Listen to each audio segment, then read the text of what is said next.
बटालियनचा ध्वज जवानांचे प्रेरणास्थान. लष्कर प्रमुख द्विवेदींचे प्रतिपादन. मेकॅनाइज्ड इन्फंट्री रेजिमेंट सेंटरमध्ये दिमाखात परेड.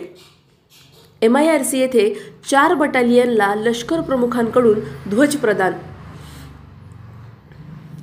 अहिल्यानगर येथील मेकॅनाइज्ड इन्फंट्री रेजिमेंट सेंटरमध्ये लष्कर प्रमुख जनरल उपेंद्र द्विवेदी यांच्या हस्ते 26 मेकॅनाइज्ड इन्फंट्री, 20 गार्ड्स, 22 गार्ड्स आणि 27 मेकॅनाइज्ड इन्फंट्री या 4 बटालियनला प्रेसिडेंट्स कलर प्रदान करण्यात आले.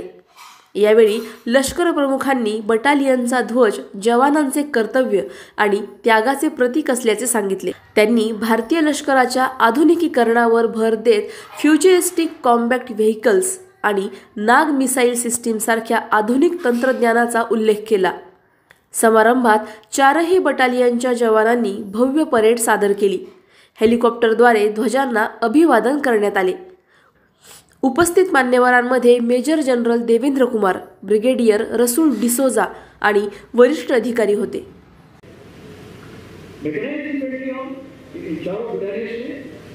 कर्तव्यनिष्ठा और कार्यकुशलता का परिचय देते हुए एक खास मुकाम हासिल किया है.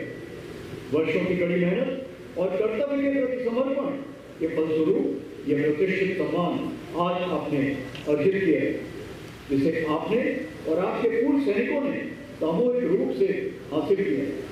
साथ ही इस सफलता का श्रेय आपके परिवारजनों के मूक और अटल त्याग को भी जाता है.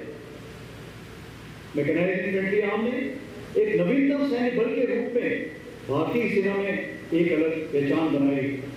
1989 से मैकेनाइज्ड इन्फेंट्री यूनिट्स ने of Pawan, of Vijay, of रक्षक और ऑफ स्नोलैपर में बहादुरी, धैर्य और बलिदान का उत्कृष्ट उदाहरण दिया है.